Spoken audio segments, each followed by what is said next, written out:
Okay, so as I'm sure you're aware, we moved practice back a couple minutes this afternoon. You know, we've had a really good day of dialogue, and I think it stems from a really good few months of dialogue.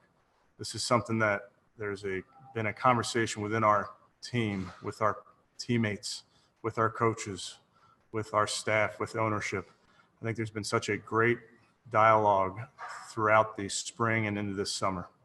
And with everything going on in the world, in the sports world and just in the world in general, we met again this morning I met early in the morning with the leadership committee, with the social justice committee, and we started talking. We then went to meetings, had a walkthrough, and called the team up, and we kept talking. And eventually the players themselves got together and had even more dialogue. And I'm really proud of those guys. I'm proud of the leaders on this football team. And they've come up with a plan. We're going to practice today. We're going to get some good work in, but we're going to get it in quickly and efficiently, so then we can spend some more time this afternoon, everybody sitting down and figuring out ways that we can be about action. Because ultimately we want to be, this organization is about this. We want to be pillars in this community. We want to stand for what's right and do everything we can to make sure that this town, this city of Cleveland, knows that we have their back. And with that, I'll take any questions. Thank you, Coach. We'll go to Tom Withers.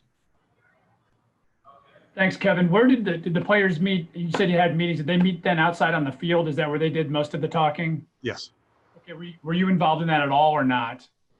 We started off involved, Tom, then I just thought it was important to let the players come together and have a voice.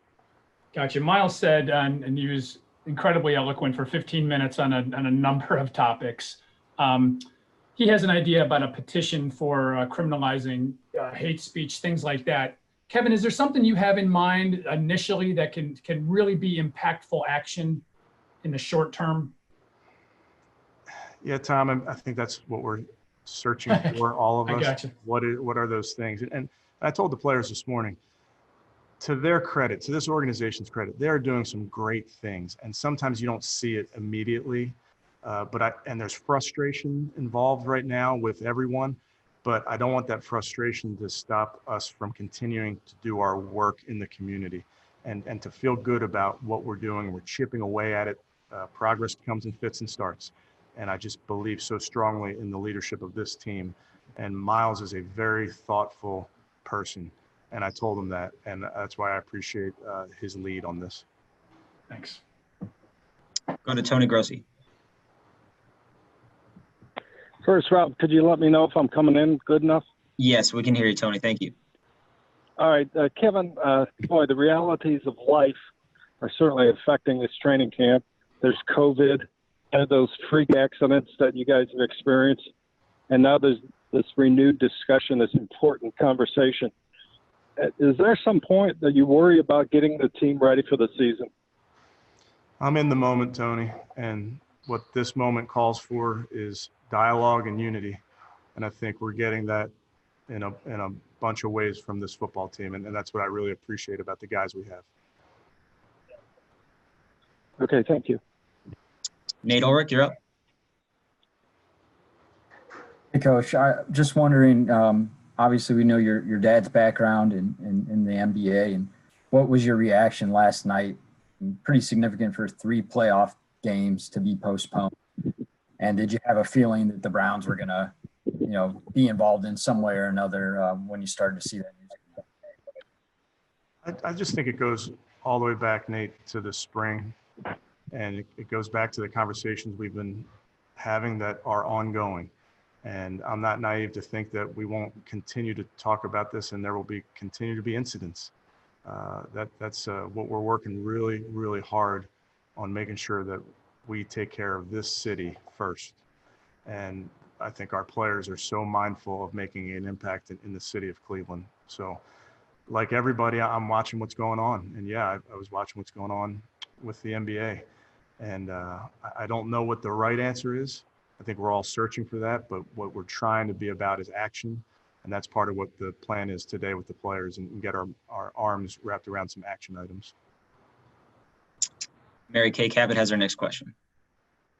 Hey, Coach, do you recognize, I'm sure you do recognize, but even to just go out there for an hour today, this afternoon, with what all these players have on their minds, what's that going to be like for you to try to guide them through a practice when you know that most of them, are thinking about what's going to be happening after that when they go into brainstorm and what they're all feeling right now? Yeah, we're lucky, Mary Kay, to get out there on the football field and focus on football for a little while and take your mind off this. I think we can do that.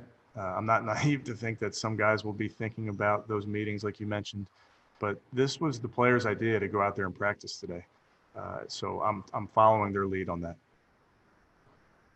Thank you. Scott Petrick. Hey, Coach, you've mentioned that social justice committee a few times since back in March till now. What did before today? What have those meetings been like since you guys have all been back in Berea? Yeah, I want to say we've met 3 times since we've been back. There's a bunch of action items, so to speak, things that we're planning on doing with the NFL this season, and things that we're doing in the community have had great assistance from our staff here at the Browns, and explaining all the resources that are available to the players. So just really getting their feel for what type of impact with which organizations do they want to have an impact in the community. Who are the guys in the committee? I think it's about 12 of them, Scott. I can't name them off the top of my head. Is Miles one of them, just because we talked to him earlier? Okay. Yes. Jeff Shadell has our next question. Jeff, if you could hit unmute on your side.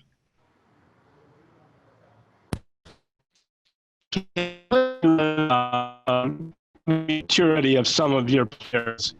We were talking about. I'm sorry, Jeff. We're having trouble hearing you there, so we're going to go on to PJ Ziegler. Hey, Coach, appreciate the time. There's this alliance that was started between the 3 pro sports teams in town. Obviously, you guys were a part of that. Just wondering, who was kind of the principal behind getting that started, and why is it important for all 3 pro sports teams to back this and be behind this? Yeah, PJ, that goes, again, back to the spring, and those conversations started somewhere between AB and I and JB Bickerstaff and Kobe. And then as we started having conversations, we reached out to the Indians and Tito Francona, Chris Antonetti. And I think we all realized that all of us wanted to help make an impact, and we felt like we were stronger together. So it's by coincidence that it's been announced this morning, but that's something that we've been working on since the spring. Thank you, PJ. We'll go back to Nate Ulrich. Kevin, with the Be the Solution campaign, and you're talking about this dialogue that you guys have had going back for a while, and honestly, with the Browns, even before you got here this year, it's been going on for a couple of years, really since 2017. Do you think there's a sense of pride within the organization to kind of be leaders in the conversation when it comes to social and racial justice issues? Nate, I would just tell you all of my experiences with this organization, with this ownership, is about making a positive impact in the community. It's what we're about. I've been so proud to be a part of that. And it's something also that we all realize is not going to be fixed tomorrow. So it's just a constant need of attention, of resources, of dialogue, of action. Back to Tom Withers.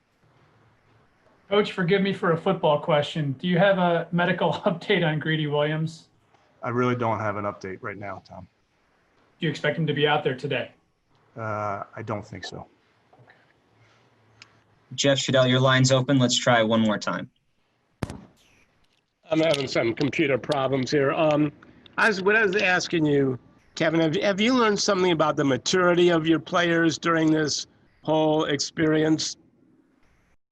I think I'm learning a lot about the players, period, Jeff. I finally got to meet a lot of them in July.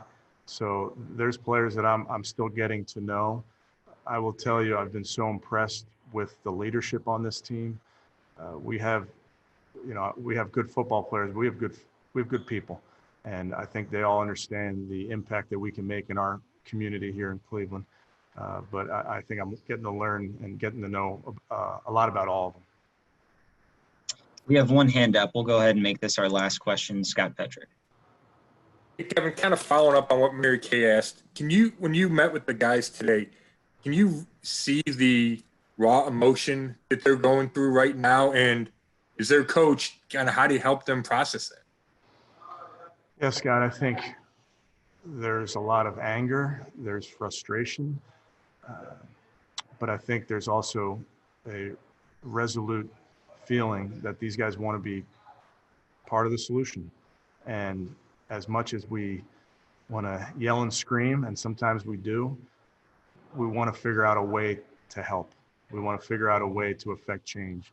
And that's, I think, what you're seeing here today, and you're going to continue to see in this building for as long as we're doing this.